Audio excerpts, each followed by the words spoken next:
Hello friends, welcome to history classes. Friends, ये मेरा NET exam से रिलेटेड ये यूट्यूब का चैनल है और अपने इस चैनल पर हम ऐसे ही टॉपिक के बारे में डिस्कस करते हैं जो एग्जाम के पॉइंट ऑफ व्यू से जहाँ से क्वेश्चंस पूछे जाते हैं। तो कुछ ऐसे ही पहली वीडियो मैंने अपलोड की थी जिसमें हमने जो प्रागैतिहासिक काल में जो मानव की उत्पत्ति से लेकर पूर्व पाषाण काल तक का जो पूरा एक कंसेप्ट है वो जो एमसीक्यू सीरीज से रिलेटेड ही ये क्विक एंड शॉर्ट वे में वो जाना था। आज भी ऐसे ही टॉपिक को हम आगे कंटिन्यू करेंगे।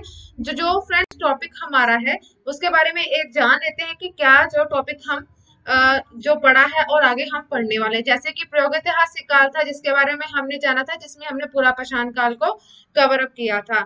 आज हम जो टॉपिक करेंगे उसमें हम मध्य पाषाण काल के बारे में जानेंगे, नव पाषाण काल है, फिर महापाषाणिक संस्कृतियां आ जाती हैं, ताम्र पाषाणिक संस्कृतियां हैं और विविध जो मृदुबाण संस्कृतियां। तो ये ऐसे टॉपिक हैं जो एग्जाम में इनसे क्वेश्चंस आते हैं, पूछे जाते हैं, प्रीवियस ईयर में भी और आगे भी ऐसे ही पूछे जाएंगे। तो ये सब चीजें हम जो क्विक एंड जो शॉर्ट वे में वो सब चीजें जानेंगे। तो फ्रेंड्स, अगर आप मेरे इस चैनल के साथ न्यू हैं तो प्लीज सब्सक्राइब जरूर कर लेना, बेल आइकन को दबा लेना, नोटिफिकेशन आपको टाइम पर मिलता रहेगा और आपकी जो प्रिपरेशन है वो भी अच्छे वे में होती रहेगी। और अगर फ्रेंड्स आप और भी अच्छे वे में डिटेल वाइज प्रिपरेशन करना चाहते हो तो नीचे जो लिंक में डिस्क्रिप्शन में मैंने लिंक दिए गए हैं उसमें जाकर आप अनअकैडमी पर मुझे फॉलो कर सकते हो, वहां पर जाकर देख सकते हो। मेरी प्रोफाइल का सबसे पहले आपको लिंक मिलेगा जहां पर जाकर आप मेरे कोर्सेज हैं सी ऑल कर मेरे कोर्सेज जितने भी हैं वो जहां पर आप देख सकते हो कि वहां पर हर कोर्सेज में मैंने 50 के अबव ही 100 के अकॉर्डिंग मैंने वहां पर लेसन दिए हुए हैं, चाहे वो एशियंट हो, मिडीवल हो, मॉडर्न हो। तो एमसीक्यू सीरीज भी वहां पर आपको मिल जाएगी, तो जाकर एक बार जरूर देखिएगा। अच्छा लगे तो वहां पर भी मुझे फॉलो जरूर कीजिएगा और जहां पर भी मेरे चैनल को सब्सक्राइब कर लेना। कमेंट कर बताइए कि आपको वीडियोस कैसी लग रही हैं, लाइक करिए, कमेंट करिए और अपने फ्रेंड के साथ भी शेयर ज्यादा से ज्यादा उन वीडियोस को कीजिएगा। तो चलिए हम आज जो जानेंगे वो है मध्य पाषाण काल के बारे में। तो चलिए स्टार्ट करते हैं आज का जो हमारा टॉपिक है। तो जैसे कि ये बताया गया है कि मध्य पाषाण काल जिसको कि मिडल पैलियोलिथिक एज भी कहते हैं। तो इसमें क्या बताया गया है कि इसमें हम जानेंगे मिडल पैलियोलिथिक एज जो इसका टाइम पीरियड है, पहले उसके बारे में जान लीजिए कि ये 1 लाख से लेकर 40,000 ईसा तक का जो ये पूरा टाइम पीरियड वो बताया गया है। तो ये पूरा पाषाण काल के बाद का जो समय है उसमें भारत के जो वीएन मिश्रा थे उनके द्वारा मध्य पूरा पाषाण काल और एचडी जो सांकलिया थे, तो ये सभी याद रखिएगा कि किसके द्वारा क्या क्या संज्ञा दी गई थी। जैसे कि वीएन मिश्रा के द्वारा इसको मध्य पूरा पाषाण काल कहा गया है। एचडी सांकलिया जो थे उन्होंने इसको श्रृंखला जो सीरीज सेकंड तो उसमें रखा है। तो ये सभी चीजें इंपॉर्टेंट है। केडी बैनर्जी जो थे उन्होंने निवासियन कहा है इसको। जी सी महापात्र जो है उसके द्वारा इसको मध्य पूरा पाषाण युग वो कहा गया है और ए के घोष जो थे इसके द्वारा शल्क संस्कृति वो नाम से इसको जाना गया है। तो ये थे, तो ये इंपॉर्टेंट है। तो सभी चीजें यहाँ पर इंपॉर्टेंट दी गई है, लेकिन साथ साथ वो भी ज्यादातर जो सबसे मोस्ट इंपॉर्टेंट है वो भी साथ साथ बताती रहूंगी। आगे आ जाता है कि एचडी सांकलिया जो थे उन्होंने 1955 में सर्वप्रथम मध्यपूरा पाषाणिक संस्कृति जो है उसकी चरण खोज कहाँ से की? गोदावरी की सहायक कौन सी थी? पवरा नदी वहां से। और ये कहाँ पर स्थित है? निवासा महाराष्ट्र में। तो वहां से की थी इसकी मध्यपूरा पाषाण संस्कृति की जो खोज की गई। फिर आगे आ जाता है कि एचडी सांकलिया जो थे इन्होंने गोदावरी नदी के तट पर स्थित निवासा जो महाराष्ट्र में है मध्यपुरा पाषाण काल की संस्कृति का जो प्रारूप स्थल इसको घोषित किया था कि ये एक प्रारूप स्थल इसको घोषित किया गया था, किसके द्वारा? एचडी सांकलिया के द्वारा। फिर कर्विन जो आ जाते हैं, खोजे गए मध्यपुरा पाषाणिक स्थल कौन से थे? चिरकी, नेवासा जो महाराष्ट्र सबसे पहले पुरा पाषाणिक, शिविर आ जाते हैं और उद्योग। तो फर्स्ट ये सबसे पहले थे। सबसे पहले क्या चीजें थी? शिविर और उद्योग। यहाँ के जो साक्ष्य वो प्राप्त हुए हैं उनको। उसके बाद मोस्तारी, मोस्तारी संस्कृति ये मध्यपुरा पाषाण काल से संबंधित है, क्योंकि मोस्तारी के बारे में भी हमने जाना था जो कि उनके पाषाणिक जो उनका क्रम बताया गया था, तो उसमें हमने मोस्तारी संस्कृति के बारे में जाना था। तो ये मध्यपुरा पाषाण काल से संबंधित है। और इसके जो उपकरण कौन कौन से थे इस काल के? तो इसमें पहले आ जाता है फलक, ब्लेड जिसको कहते हैं, वेदनी, पॉइंट्स, वेदक जो बोर और शलक से बने हुए खुरचनी, तो वो तो ये 4 प्रकार के जो ये आ जाते हैं, 4 प्रकार के जो हथियार जो उपकरण यूज होते थे वो। तो इस काल में उपकरण मुख्य क्या था, जो सबसे पहले ज्यादा जो यूज होता था, तो शल जिसको फ्लेक कहते हैं, उस पर आधारित थे। तो ये क्वार्टराइज के स्थान पर चट और जैस्पर फ्लिंट, तो ये पत्थर जो उसके उपकरण बने हुए होते थे, चट जैस्पर फ्लिंट, तो इसका ज्यादा उपयोग होता था। इस काल में जो प्रधानता थी वो किसकी थी, फल्कों की। तो इसको फल्क संस्कृति के नाम से भी जाना जाता है। एचडी सांकल यानी मध्य पुरापाषाण काल को इस संस्कृति के नाम से फल्क संस्कृति का नाम दिया था। खुरचनी और वेदक, ये भी सबसे इंपॉर्टेंट थे, और खुरचनी वेदक संस्कृति भी इसको कहा जाता है। तो जो उपकरण थे उसके नाम के आधार पर ही इसको ये संस्कृति का नाम भी दिया गया था।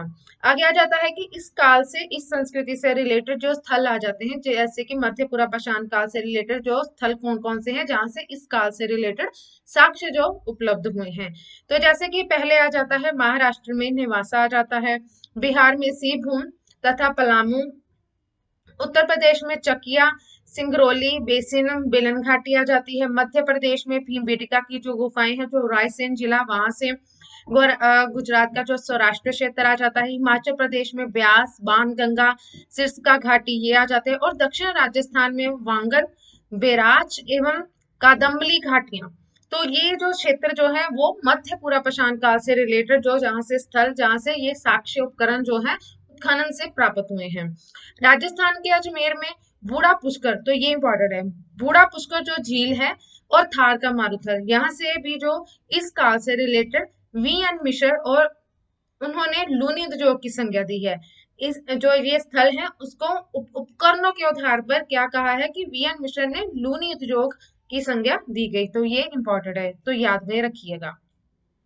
आगे आ जाता है संघावी गुफा, जो है पूरा स्थल, ये मध्य पुरापाषाण काल से संबंधित है। आगे हम जानेंगे उच्च पुरापाषाण काल के बारे में, अपर पैलियोलिथिक एज।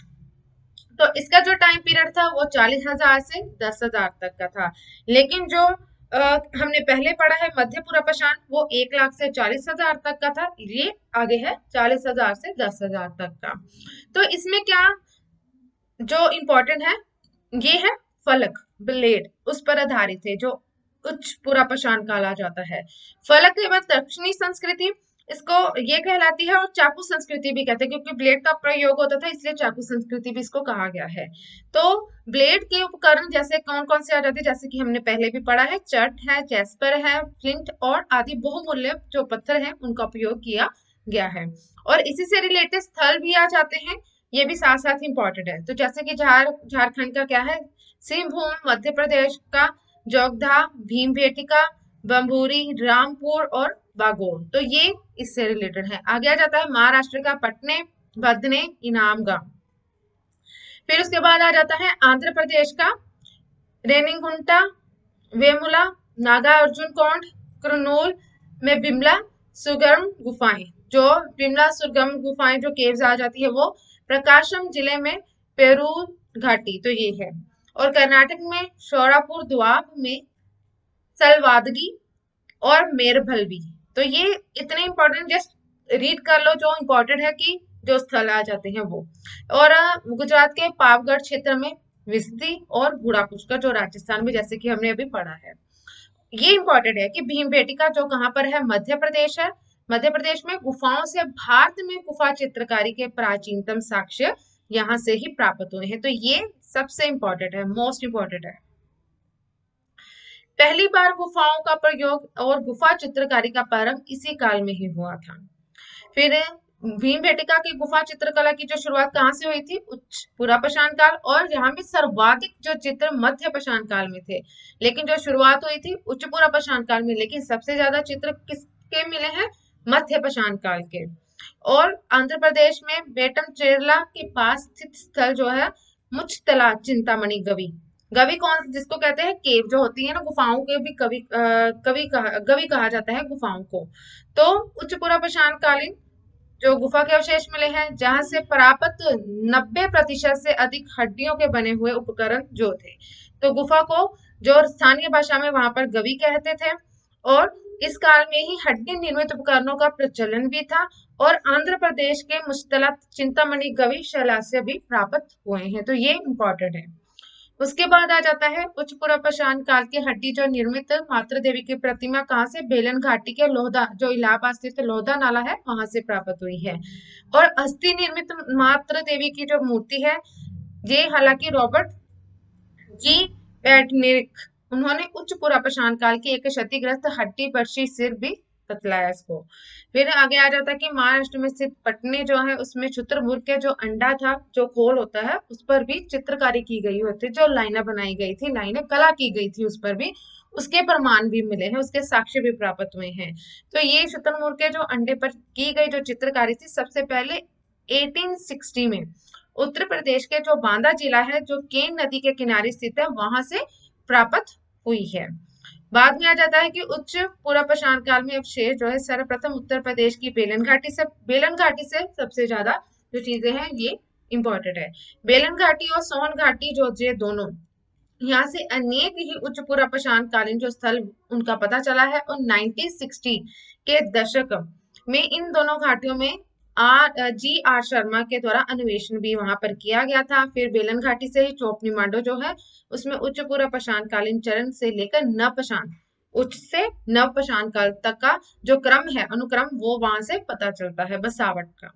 आंध्र प्रदेश का जो कौन सा है, कर्नूल में स्थित बिलासपुर ग्राम में प्राचीनतम चूल्हे जो होते थे उसके अवशेष भी प्राप्त हुए हैं। और यहाँ से ही पुनर्पाषाण काल के जो राख के साक्ष्य भी प्राप्त यहाँ से हुए हैं, मिले हैं। मोगदलिनियन जो संस्कृति आ जाती है, इसमें भी उच्च पुनर्पाषाण कालीन जो अपर पैलियोलिथिक था उसकी अंतिम संस्कृति इसको कहा गया है। पश्चिमी यूरोप की संस्कृति का जो नामकरण था फ्रांस की वेजेरे घाटी में स्थित ला मेडलियन नामक स्थल से प्राप्त शैलाशय के बाद इस स्थल का जो नाम वो हुआ। और इससे रिलेटेड कुछ विशेषताएं जो आ जाती है कि उच्च पुनर्पाषाण काल से रिलेटेड क्या थे, कि इसमें नए चकमक उद्योग की स्थापना हुई और आधुनिक स्वरूप वाले जो मानव यानी होमोस्पेसियंस, जो होमो प्रजाति के लोग थे, जो आज का मानव आ जाता है प्रज्ञ मानव, उसका उदय हुआ था। उसके बाद आ जाता है मध्य पाषाण काल।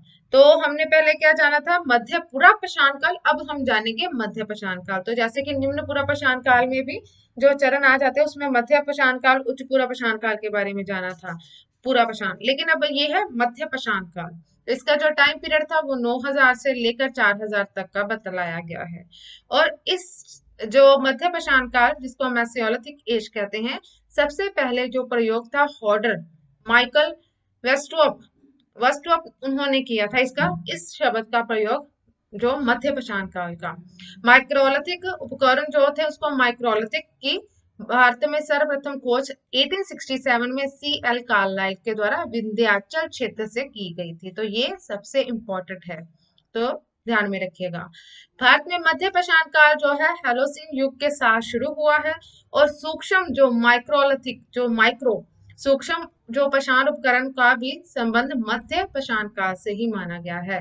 चैल्सेडोनी से बने जो उपकरण थे, चैल्सेडोनी, और औजार बनाने की जो तकनीक होती थी उसको क्या कहते थे, फ्लूटिंग।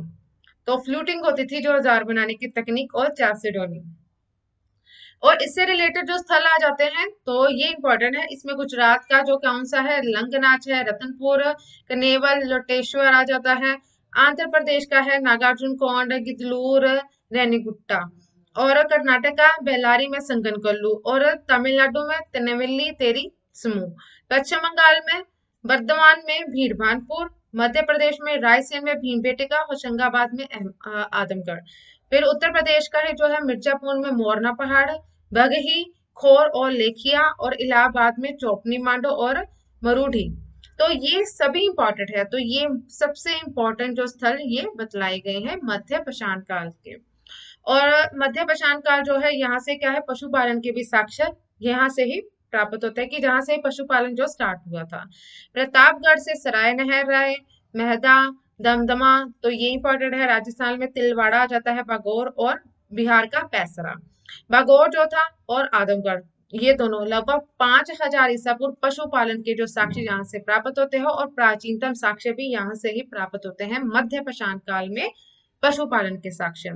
वीएन मिश्र जो थी उसके द्वारा खनन जो स्थल था बागौर, उसमें क्या था कि कुठारी नदी के किनारे स्थित जो सबसे बड़ा ये मध्य पाषाण कालीन स्थल था, लार्जेस्ट। और भारतीय उपमहाद्वीप में भी मध्य पाषाण स्थलों में सांगोपांग अवशेषण इसी स्थल का किया गया था सबसे अधिक। और एक और चीज कि बागौर को क्या कहा गया है, इसको महासतियों का टीला भी कहा गया है। बागौर को महासतियों का टीला कहा गया है क्योंकि बागौर से ही नरकंकाल व्यवस्थित अंत्येष्टि के प्रमाण मिले हैं कि पूरी व्यवस्था से जो लास्ट प्रक्रिया जो होती थी अंत्येष्टि, वो उसके प्रमाण मिले हैं। और इस स्थल से ही जंगली पालतू दोनों प्रकार के पशुओं की जो जली हुई हड्डियां जो अस्थियां होती थी वो मिली है। और वीएन मिश्र ने ही सन 1968 से 70 तक लो काल के जो उपकरण है वो भी यहाँ से प्राप्त हुए हैं।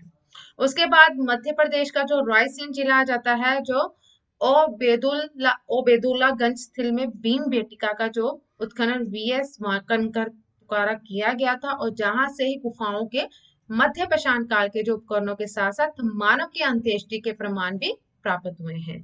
मध्य प्रदेश के होशंगाबाद जिले में स्थित आदमगढ़ के शैलाश्य से ही लगभग 25,000 लघु पाषाण उपकरण भी प्राप्त हुए हैं, और इसकी खोज आरवी जोशी के द्वारा की गई थी। तो ये सभी इंपॉर्टेंट हैं जो मैं आपको बता रही हूँ साथ साथ।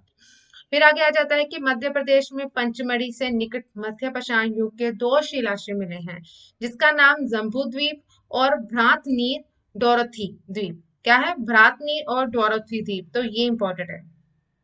ये मध्य प्रदेश में पचमढ़ी से उसके निकट मिले हैं दो शिलाशिल। फिर मोहना पहाड़, ये उत्तर प्रदेश में, ये चित्र युक्त शिलाशिल मिले हैं, चित्र से रिलेटेड।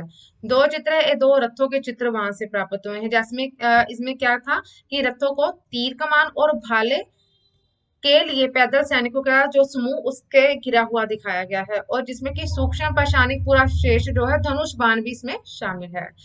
दूसरा आ जाता है कि भारत में मानव के जो हस्ती पंजर का सबसे पहले जो अवशेष है प्रतापगढ़ के सराय नाहर राय से और मेहदा। तो ये दोनों इंपॉर्टेंट है, सराय नाहर राय और मेहदा। तो यहाँ से प्राप्त हुए ये मध्य पाषाण कालीन है। यहाँ की जो कब्रों से अंत्येष्टि संस्कार विधि उसका पता चला है, और सराय नहर राय से प्राप्त मानव जीवाश्म प्राचीनतम मानव जीवाश्म है। और यहाँ से जो भारत में आदि मानव का क्या है जीवाश्म यहाँ से प्राप्त नहीं मिले हैं आदि मानव के। यहाँ से ही सराय नहर राय जो है इसमें मानवीय आक्रमण और युद्ध का जो साक्ष्य वो प्रमाण मिला है। तो मध्य पाषाण काल था, तो इसमें मानव के आकार जो मानव का जो आक्रमण करते थे, युद्ध होते थे, उसके बारे में जो साक्ष्य वो प्राप्त होते हैं, क्योंकि भाले थे, रथ थे, तो ये प्रमाण मिलते हैं। तो उसके साथ साथ युद्ध के प्रमाण भी मिलते हैं। सराय नहर राय के खोज जो की गई थी केसी ओझा के द्वारा की गई थी, और उत्खनन जो था आर शर्मा उनके द्वारा करवाया गया था। और साथ ही साथ यहाँ थे जहाँ से क्या है कि दो पुरुषों दो स्त्रियों के जो एक साथ दफनाए जाने के जो साक्ष्य है वो प्राप्त होते हैं। सराय नहराय और मेहदा दोनों से ही पहले पहले जो स्थल थे जहां से कि स्तंभ गर्त पाए गए हैं। स्तंभ गर्तवास के लिए जो निर्मित झोपड़ियां हैं, और दोनों ही जगहों से गर्त चूल्हे, क्या है गर्त चूल्हे और स्तंभ गर्त ये प्राप्त हुए हैं। यहाँ से 8, सराय नहराय से 8 और मैदा से 35 चूल्हों के साक्ष्य प्राप्त हुए हैं। एक ही कब्र में 3 मानव कंकाल अर्थात त्रिमानवी समाधि जो कहाँ से दमदमा से, और एक ही कब्र से 4 मानव कंकाल सराय नहराय से प्राप्त हुए हैं। फिर आ जाता है कि सर्वप्रथम बुच्चड़ खाना जो था वध स्थल जहां से वो मेहदा से प्राप्त हुआ है, उसके साक्ष्य जहां से मिले हैं। यहाँ से ही मेहदा से ही हड्डी, सींग के आभूषण तथा स्त्री पुरुष की जो युगल समाधि है वो एक साथ समाधि वो, और यहाँ से ही हाथी दांत का लटकन जो दमदमा है वहां से ही प्राप्त हुआ है। फिर हाथी दांत की जो लटकन थी दमदमा से प्राप्त हुई है। दमदमा से ही सर्वाधिक शवादान जो कितने थे क्या 41। फिर लेखिया जो है यहाँ से मानव कंकाल वो प्राप्त हुए हैं। प्राचीन झोपड़ियों का सर्वप्रथम साक्ष्य पैंसरा जो बिहार पैसरा जहाँ से, जबकि जो झोपड़ी का विस्तृत साक्ष्य चोपनी मांडो से। तो प्राचीन जो है सर्वप्रथम सबसे पहले पैंसरा से, लेकिन जो विस्तृत जो साक्ष्य है वो चोपड़ी मांडो से प्राप्त हुआ है। जहां से जो झोपड़ियां होती थी चौपड़ी मांडो से मिली है, वो इस प्रकार होती कि मधुमक्खी का जो झत्ता होता था उस प्रकार ये झोपड़ियां बनी हुई होती थी चौपड़ी मांडो से जो प्राप्त हुई हैं। फिर मध्य प्रदेश में स्थित बारह सिंगला, ये उत्तर प्रदेश में स्थित दो स्थल जो बरकशा और सिद्धपुर में बड़े बड़े जो कारखाने हैं वो भी प्राप्त हुए हैं। बरकशा से घिसे हुए पत्थर के कोठार का ठूठ जो है वो भी प्राप्त हुआ है। उसके बाद लंगना जो गुजरात में है, जहाँ का उत्खनन किसके द्वारा एच डी सांकलिया के द्वारा करवाया गया था। इन्होंने ही लंगना से प्राप्त उपकरण भारत में मध्य पाषाण काल के सूक्ष्म उपकरणों के सर्वोत्तम नमूने हैं और गैंडे की हड्डियों के साक्ष्य भी यहाँ से प्राप्त हुए हैं।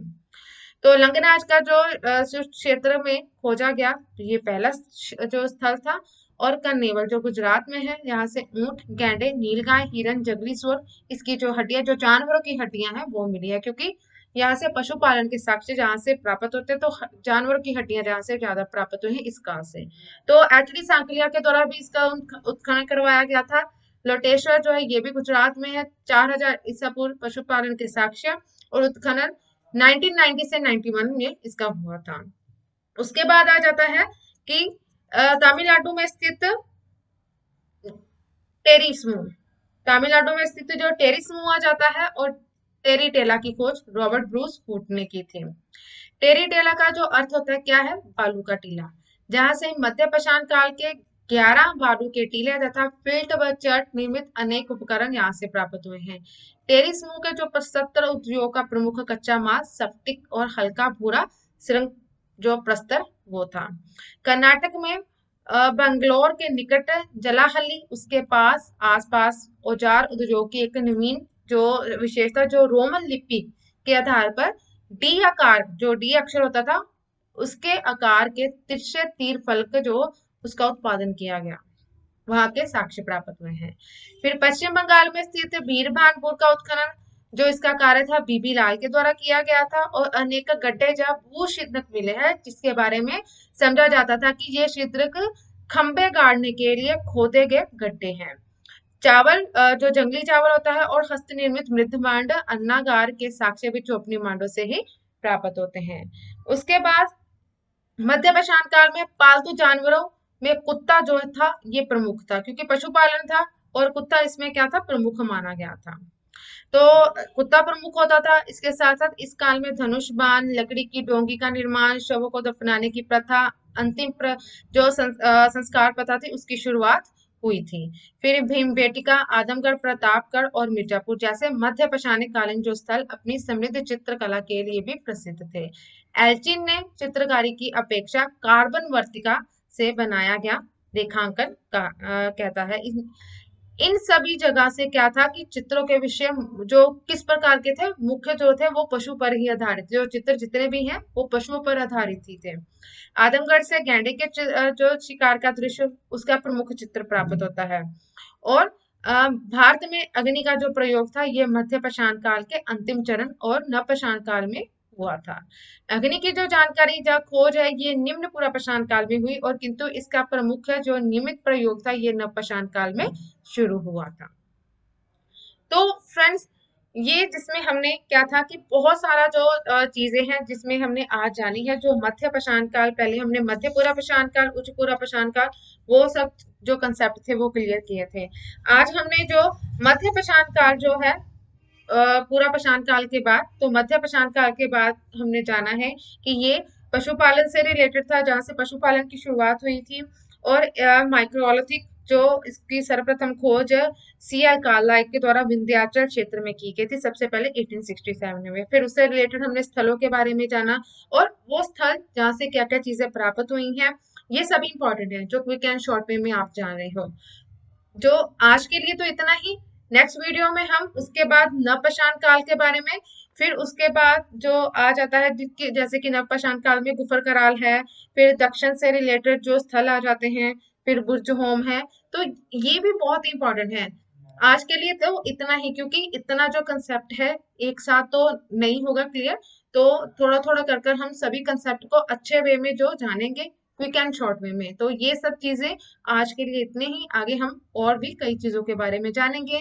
तो देखते रहिएगा। अगर आपको वीडियोस अच्छे लगे तो प्लीज लाइक कीजिए, कमेंट कर जरूर बताइए, और इन वीडियो को शेयर जरूर कीजिएगा, क्योंकि सबसे इम्पोर्टेंट यही कंसेप्ट दिए गए हैं। अगर आप यहाँ से कर लोगे तो आपका जो ये पूरा जो क्लियर हो जाएगा, आपको कहीं और जाकर पढ़ने की जरूरत नहीं होगी। अगर आप जो पिछली वीडियो भी है उसमें मैंने स्टार्टिंग से बताया है कि मानव की उत्पत्ति के बारे में, जिसमें कि प्रागैतिहासिक काल, आद्य ऐतिहासिक काल और ऐतिहासिक काल, उसके बाद जो मानव किस प्रकार उसका जो उदय हुआ था, जिसमें हमने पहले जाना था कि जो सोनजोइक महाकल्प पे आ जाते हैं, जिसमें कि मैमल्स का जो उत्पन्न जो वो कहाँ से हुआ था।